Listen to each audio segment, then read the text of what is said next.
Chers amis, bonsoir. Je profite des derniers rayons du soleil pour faire une vidéo dehors. Ce soir, j'ai envie de vous parler de Nadja Vallaud-Belkacem, qui a, comme vous le savez, un des ministères les plus importants. Enfin, ça regroupe plusieurs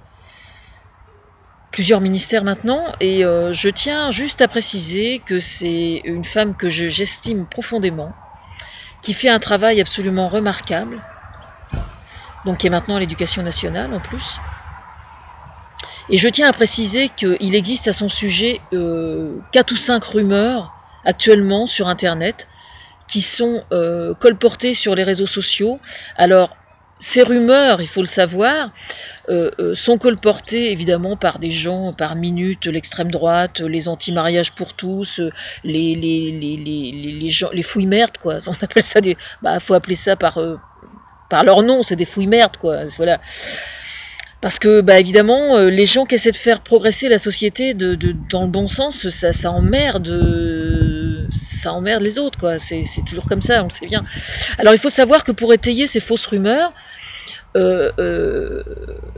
ces gens-là utilisent Photoshop, utilisent tous les documents nécessaires, hein, c'est-à-dire qu'on peut très bien faire des faux documents extrêmement facilement avec Internet.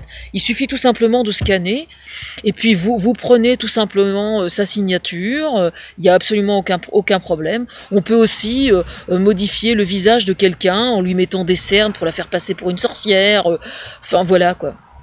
Alors parmi ces rumeurs, il y a notamment, paraît-il, une lettre qui a été adressée au maire. Il y aurait une lettre qui a été adressée au maire pour leur demander d'enseigner l'arabe dans le cadre des rythmes scolaires.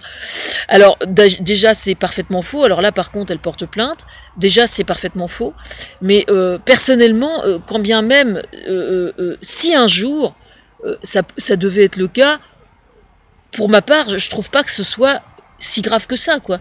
Je veux dire, moi personnellement, un de mes enfants serait à l'école, qu'il apprenne quelques mots d'arabe pour pouvoir discuter avec des copains à l'école qui sont arabes, je vois pas très bien en quoi ça pose problème. Moi j'ai une amie qui est rome.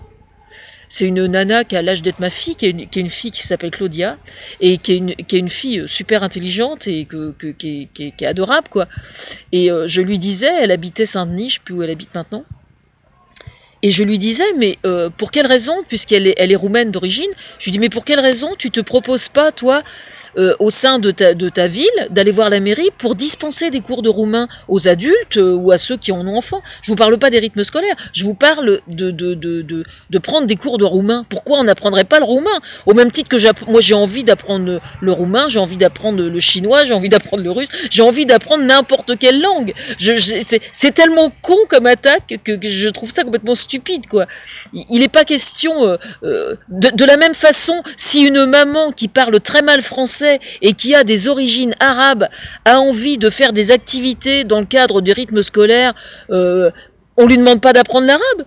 Peut-être qu'elle va avoir envie d'apprendre, je sais pas moi, elle justement, de se fortifier dans son apprentissage du français en faisant du bénévolat à l'école. Et son enfant ne s'en intégrera que mieux. Donc c'est complètement stupide, quoi. C'est vraiment ces gens-là sont vraiment de la merde, hein. C'est vraiment pitoyable de voir ça. Mais c'est pas un souci parce que toutes ces rumeurs c'est complètement infondé, quoi. Ce qui importe dans une langue étrangère, c'est ce qu'on dit avec la langue. C'est pas la langue par elle-même. Moi je connais des gens, on dit je t'aime dans n'importe quelle langue. Je t'aime, ça se dit dans n'importe quelle langue. Hein, que ce soit en arabe, que ce soit en russe, que ce soit en français, en anglais, en japonais, en chinois, en tout ce que vous voudrez bien. S'en prendre à une langue, par définition, c'est tellement con que je trouve pas les mots, quoi. Excusez-moi, mais franchement, hein. Mais de toute façon, on est toujours sali que par la merde, hein. Excusez-moi d'être un peu lapidaire, mais franchement, hein, je vois pas très bien ce qu'on peut dire d'autre. Voilà, quoi. Enfin voilà, tous les documents qui traînent sur les réseaux sociaux, c'est que des faux, quoi. C'est que des faux. Alors, j'ai entendu dire aussi au début de son entrée au gouvernement qu'elle avait une partie de ses origines marocaines. Et alors, il est où le problème?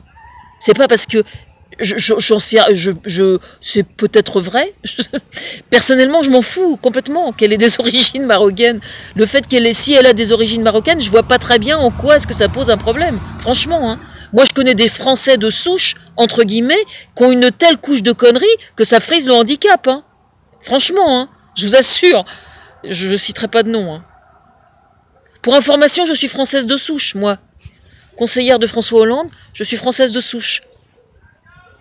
Et j'emmerde les gens à qui ça plaît pas.